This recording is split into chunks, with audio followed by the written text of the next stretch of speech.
મિત્રો, પિતૃપક્ષમાં તમારે તમારા ઘરમાંથી આ 5 વસ્તુઓ બહાર ફેંકી દેવી જોઈએ. નહીં તો તમારા પિતૃઓ ઉલટા પગે પાછા ફરી જશે અને તમારા ઘરમાં ક્યારે પિતૃઓનું આગમન નહીં થાય.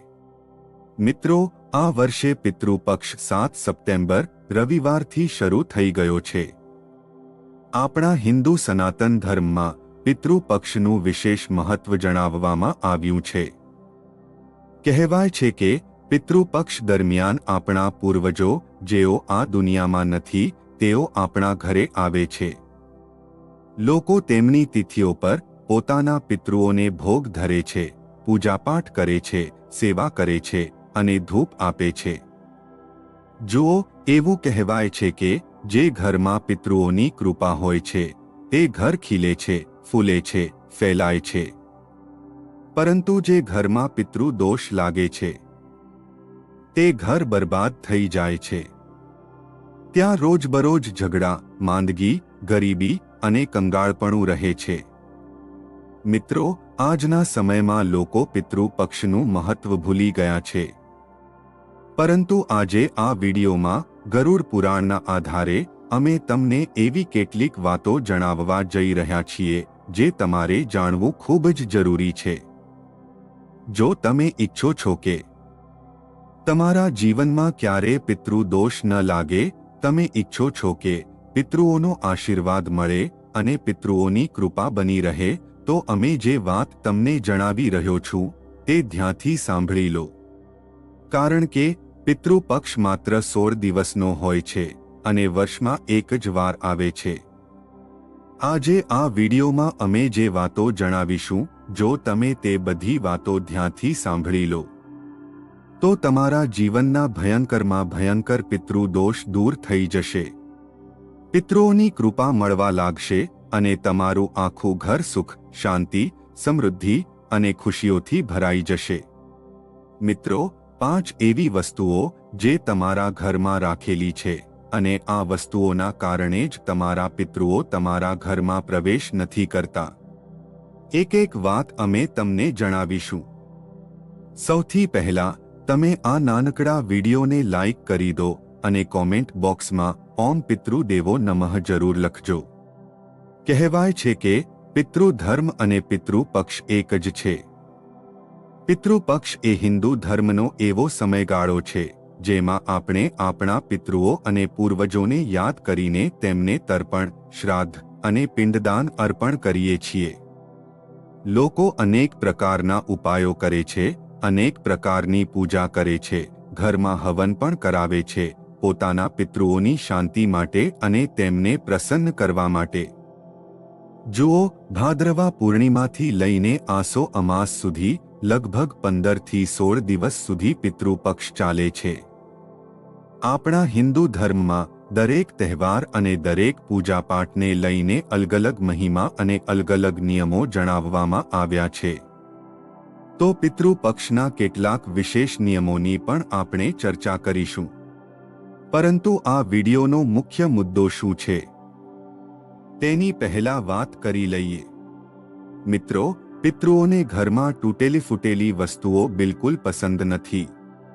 હા, ધ્યાન રાખજો, ઘણા લોકોની આદત હોય છે ઘરમાં તૂટેલી ચપ્પલ રાખે છે, તૂટેલા વાસણો રાખે છે, તૂટેલો કાચ રાખે છે કે કોઈ પણ તૂટેલી વસ્તુ રાખે છે.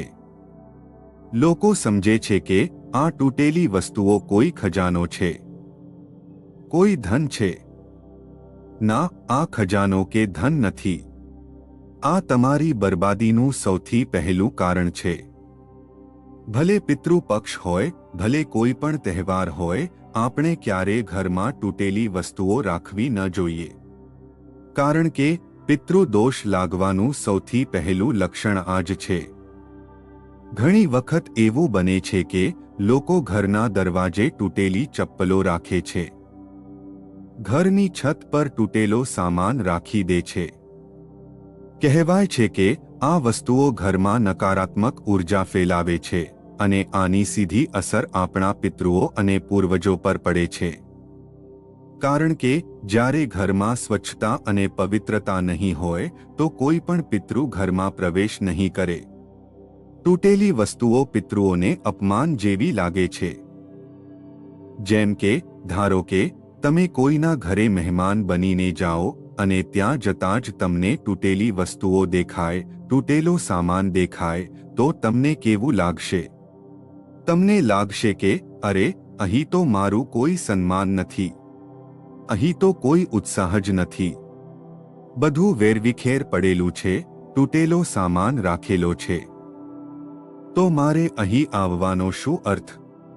બસ એવી જ રીતે જ્યારે ઘરમાં તૂટેલી વસ્તુઓ હશે તો પિતૃઓને પણ અપમાન જેવું લાગે છે અને તેઓ ઘરમાં પ્રવેશ નથી કરતા.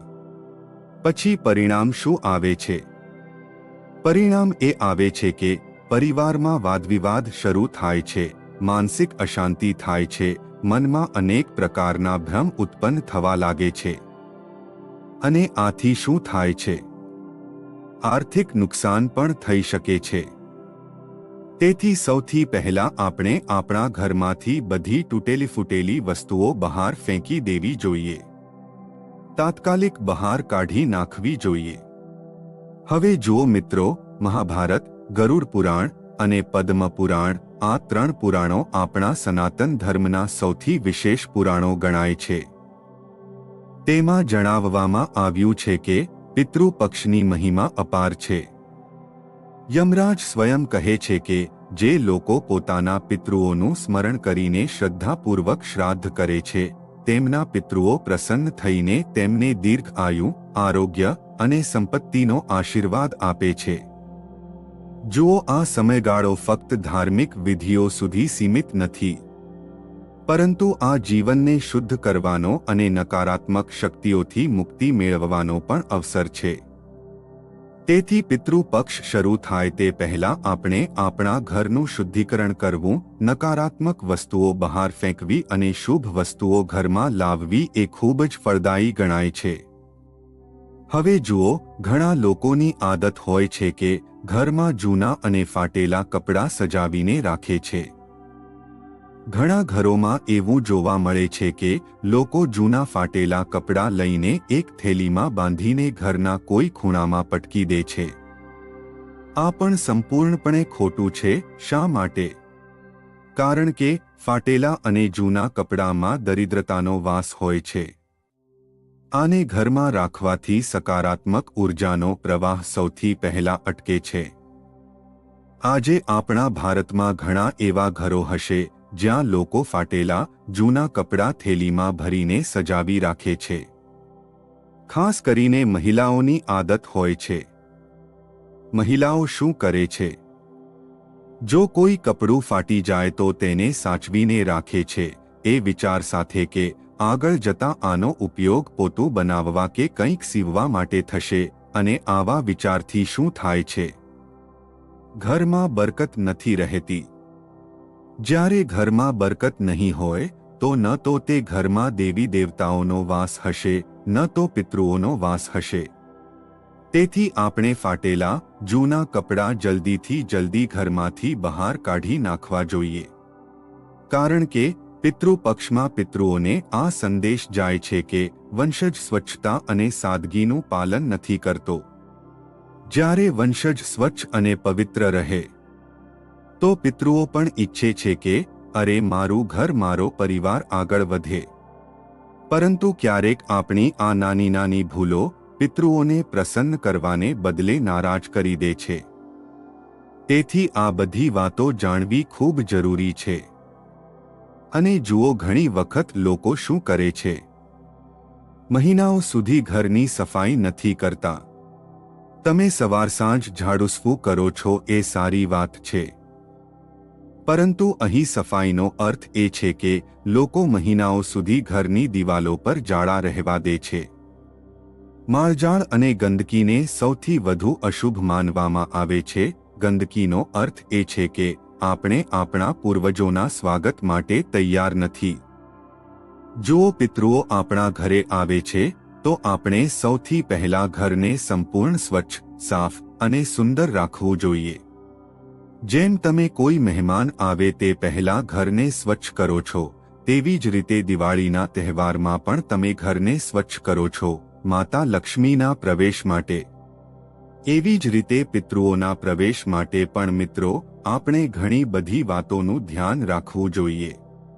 કહેવાય છે કે દેવી દેવતાઓ નારાજ થઈ જાય તો ચાલશે, પરંતુ પિતૃઓ ક્યારેય નારાજ ન થવા જોઈએ. તેથી આપણે આપણા પૂર્વજોના સ્વાગત માટે તૈયાર રહેવું જોઈએ અને ઘરમાંથી જાળા, ગંદકી, કચરો બધું બહાર ફેંકી દેવું જોઈએ. જો કોઈ ઘરમાં આવી હરકતો જોવા મળે તો ત્યાં પિતૃઓની કૃપા ઓછી થાય છે અને ઘરમાં ઋણ કે રોગ વધી શકે છે. પછી શું થાય છે? ઘરના લોકો કર્જમાં ડૂબેલા રહે છે, રોજબરોજ પૈસાની તંગી રહે છે, આરોગ્ય સંબંધી સમસ્યાઓ રહે છે. આ બધું પિતૃ દોષનું સંકેત છે.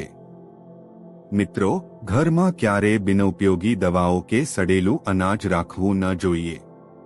ઘણી વખત એવું જોવા મળે છે કે જ્યારે ગોળીઓ કે સિરપ એક્સપાયર થઈ જાય તો લોકો તેને ઘરમાં જ રાખે છે એ વિચાર સાથે કે ક્યારેક તો કામ આવશે.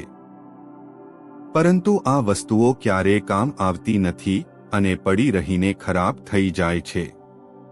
અને ઘણા લોકોની આદત એવી હોય છે કે ફ્રિજમાં અનાજ, રોટલી, શાકભાજી જે 2-3 દિવસમાં ખતમ થઈ જવું જોઈએ તેને મહિનાઓ સુધી ચલાવે છે. આ પણ પિતૃઓને પસંદ નથી. આ બધી વસ્તુઓ પિતૃપક્ષ દરમિયાન ન કરવી જોઈએ. ન તો ઘરમાં જૂનું અનાજ, જૂની દાળ, જૂની રોટલી કે શાકભાજી રાખવું જોઈએ, ન તો બિનઉપયોગી દવાઓ રાખવી જોઈએ. જેટલું જલ્દી બને આ બધું દૂર કરી દો. કારણ કે પિતૃપક્ષના સમયે આ વસ્તુઓ અપશુકન બની જાય છે. જો શુભ નહીં હોય તો પિતૃઓ કેવી રીતે પ્રવેશ કરે? પછી શું થાય છે? વ્યક્તિને આર્થિક નુકસાન થાય છે, પરિવારમાં પતિ પત્ની વચ્ચે ઝઘડાનું વાતાવરણ બને છે. જેમ કે ધારો કે પિતૃઓ કોણ હોય છે? જેઓ આપણને જન્મ આપે છે, આપણા પિતા સમાન હોય છે.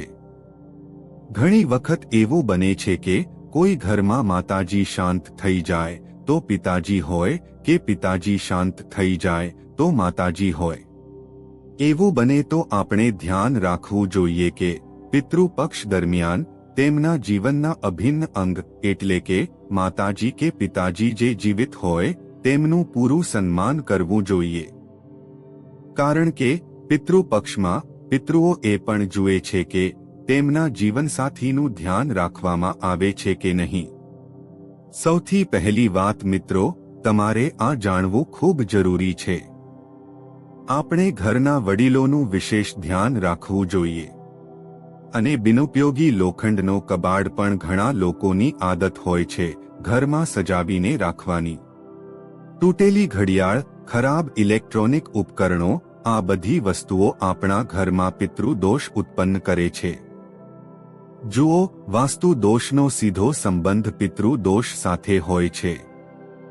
જો કોઈ ઘરમાં વાસ્તુ દોષ હશે તો પિતૃ દોષ હશે જ, અને જો પિતૃ દોષ હશે તો વાસ્તુ દોષ હશે જ, કારણ કે આ બંને એકબીજા સાથે જોડાયેલા છે.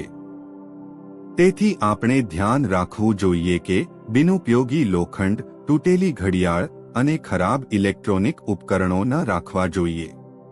આ જીવનમાં રૂકાવટો અને કાર્યોમાં અડચણો બનાવે છે. અમે તમને પહેલા જ જણાવ્યું છે કે પિતૃપક્ષમાં ઘરમાંથી કઈ વસ્તુઓ બહાર ફેંકવી જોઈએ. પરંતુ આ વાતો પણ તમારે જાણવું ખૂબ જરૂરી છે કે પિતૃપક્ષ શરૂ થઈ ગયો છે તો આપણે ઘરને પવિત્ર અને શાલીન રાખવા માટે કેટલીક વસ્તુઓ ઘરમાં લાવવી પણ જરૂરી છે. સૌથી પહેલા તુલસીનો છોડ. શા માટે? કારણ કે તુલસીને પવિત્રતા અને શુદ્ધિનું પ્રતીક માનવામાં આવે છે. આપણા શાસ્ત્રોમાં એવું પણ કહેવાયું છે કે 3 છોડ એવા છે જેમાં પિતૃઓનો વાસ હોય છે: પીપળો, તુલસી અને વડ. કહેવાય છે કે આ છોડોમાં આપણા પિતૃઓનો વાસ હોય છે કારણ કે આ છોડ ખૂબ પવિત્ર અને શુદ્ધ હોય છે. પિતૃપક્ષ દરમિયાન તુલસીનો છોડ ઘરમાં લાવવાથી ઘરમાં સુખ શાંતિ આવે છે, રોગોનો નાશ થાય છે અને પિતૃઓની કૃપા મળે છે. જુઓ, રોગ તો દરેક વ્યક્તિને થાય છે. આજના સમયમાં નાના મોટા રોગથી દરેક વ્યક્તિ પરેશાન છે. માથું દુખવું, હાથ પગ દુખવું, છાતીમાં બળતરા, ગેસ થવો. તો ધ્યાન રાખો કે પિતૃપક્ષમાં તુલસીનો છોડ ઘરમાં લાવીને જરૂર રોપવો જોઈએ. બીજી વસ્તુ છે ગંગાજળ. ગંગાજળનું મહત્વ તો તમે બધા જાણો છો. ગંગાજળથી સ્નાન કરવાથી મોક્ષ મળે છે. જ્યારે વ્યક્તિને મોક્ષ મળે છે, પવિત્રતા પ્રાપ્ત થાય છે, તો ઘરનું શુદ્ધિકરણ પણ ગંગાજળથી કરવું ખૂબ જરૂરી છે. પિતૃપક્ષ દરમિયાન ગંગાજળ કે ગૌમૂત્રનો છંટકાવ કરવાથી ઘરમાં નકારાત્મક ઉર્જાનો નાશ થાય છે અને પિતૃઓ પ્રસન્ન થાય છે. ઘરમાં પિતૃપક્ષ દરમિયાન ધૂપબત્તી અને શુદ્ધ ઘી પણ જરૂર લાવવું જોઈએ. શુદ્ધ દેશી ઘીનો દીવો પિતૃઓની તસવીરો સામે અર્પણ કરવાથી પિતૃઓનો આશીર્વાદ મળે છે, સકારાત્મક ઉર્જા પ્રાપ્ત થાય છે અને પિતૃઓની શાંતિ મળે છે.